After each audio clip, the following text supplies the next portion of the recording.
Media से गुफ्तगू कर रहे हैं।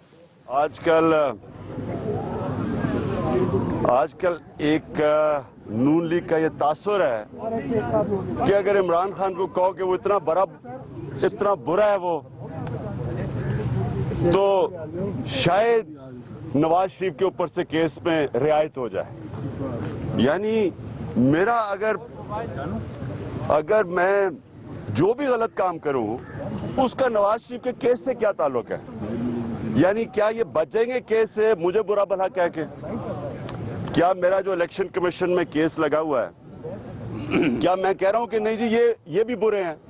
मैं अपनी सफाई दे रहा हूं, मैं तो नहीं कह रहा कि आप भी बुरे हैं। वो मैं इधर कह रहा हूं जो हमने अपना सुप्रीम कोर्ट का केस है वो यहां लड़ रहे हैं। ये जस्टिफिकेशन नहीं है कि जनाब हाँ मैं तो करप्ट हूं, आप भी करप्ट है, ये इनकी जस्टिफिकेशन है। इनको बुरी आदत पड़ी हुई है, इनको बुरी आदत पड़ी हुई है। जो बारियां ली हैं इन्होंने कि वो कहता तुम करप्ट हो, वो कहता तुम भी करप्ट हो, दोनों फिर चुप कर जाते थे। या करप्शन को इस्तेमाल करते थे सिर्फ इलेक्शन के लिए, पॉइंट स्कोरिंग के लिए। ये पहली दफा है कि ये फंस गया है उस पार्टी से जो कहती है आप करप्ट हैं और आपका एहतसाब होना चाहिए। ये इलेक्शन की कोई कैंपेन नहीं चल रही। हम डिमांड करते हैं कि पाकिस्तानियों का पैसा चोरी हुआ है, बाहर गया है, इंकशाफ हुआ है बाहर, और हमेशा इन्होंने कहा कि हमारा ये पैसा, हमारे फ्लैट नहीं थे लंदन के। मरियम नवाज का इंटरव्यू है नवंबर 2011 में कि ना मेरी फैमिली के बाहर, उन्होंने कहा यहां भी नहीं है, बाहर तो बिल्कुल ही नहीं है।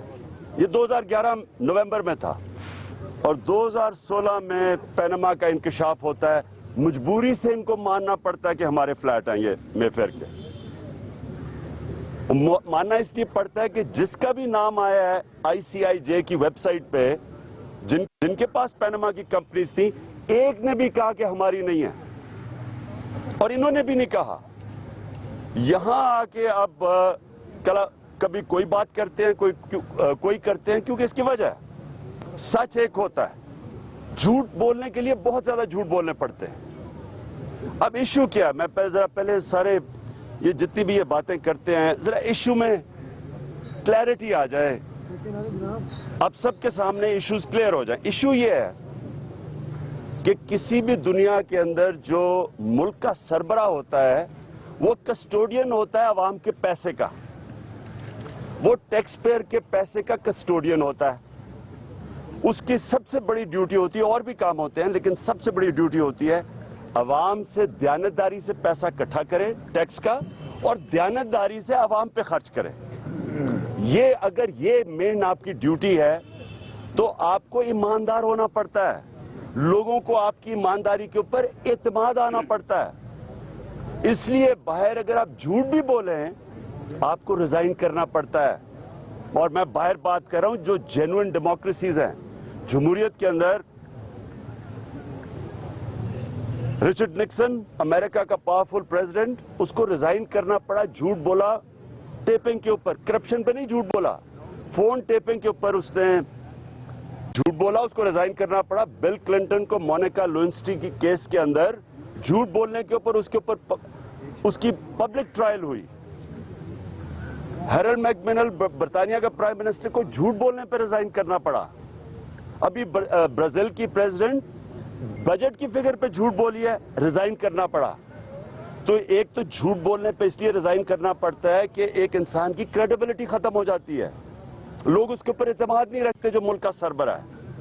और ये सबसे इंपॉर्टेंट चीज जो सादिक और अमीन हम बात कर रहे हैं, ये कोई इतनी मुश्किल चीज नहीं है, मगरब में प्रैक्टिस की जाती है। मगरबी जमहूरियत में, स्कैंडिनेविया में, यूरोप में, बरतानिया में, अमेरिका में ये प्रैक्टिस की जाती है कि आपको सादिक और अमीन होना पड़ता है, क्योंकि लोगों के आप पैसे के कस्टोडियन हैं। तो नंबर 1 झूठ और करप्शन के ऊपर तो कोई बचता ही नहीं है, क्योंकि अगर आप करप्ट साबित हो गए तो इसका मतलब कि आप लोगों के पैसे की रखवाली कैसे करेंगे।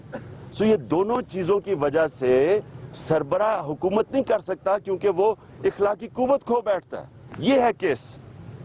اور یہ ہے ہمارا جو ہم 187(3) پہ جو 184(3) جو ہمارا جو پلی ہے وہ یہ ہے کہ جب انہوں نے مان لیا، جب کہ چھپائے ہوئے تھے پینما کے فلیٹس، اور جب مان لیا تو پھر ان کو ثبوت دینے ہیں، بتائیں کہ منی ٹریل کدھر ہے۔ اب مجھے اٹیک کرنے سے آپ چھپیں، آپ اس سے پیچھے سے نہیں ہٹ سکتے کہ آپ کو منی ٹریل دینی پڑے گی۔ سپریم کورٹ میں آپ کو بتانا پڑے گا کہ پیسہ کیسے گیا، وہ گلف اسٹیل سے جدہ کے ذریعے یا قطر کے ذریعے کیسے پہنچا میفیر، آپ کو یہ بتانا پڑے گا، کیونکہ جب آپ نے ملکیت قبول کر لی آپ کی فیملی نے تو آپ کے اوپر ذمہ داری ہے، یہ قانون شہادت ہے۔ اور یہ پھر جو سپریم کورٹ نے بھی کہا، جو حضرت عمر کی مثال دیتے ہیں، حضرت عمر سے جب پوچھا گیا کہ آپ نے یہ کپڑے کدھر سے لیے تو انہوں نے آگے سے یہ نہیں کہا کہ آپ ثابت کریں، انہوں نے اس کی اپنی وضاحت کی۔ تو اب تک ہوا کیا سپریم کورٹ میں؟ اب تک ہوا یہ ہے کہ پہلے جو نواز شریف نے اپنی تقریر میں پارلیمنٹ میں کہا کہ میرے پاس سارے دستاویزات ہیں، ان کے وکیل نے ابھی تک ایک بھی نئی ڈاکیومنٹ پروڈیوس کیا۔ انہوں نے دوسری بات کی کہ میں احتساب کے لیے تیار ہوں ہر فورم پہ، اور کسی قسم کا استثناء نہیں لوں گا، استثناء نہیں لوں گا۔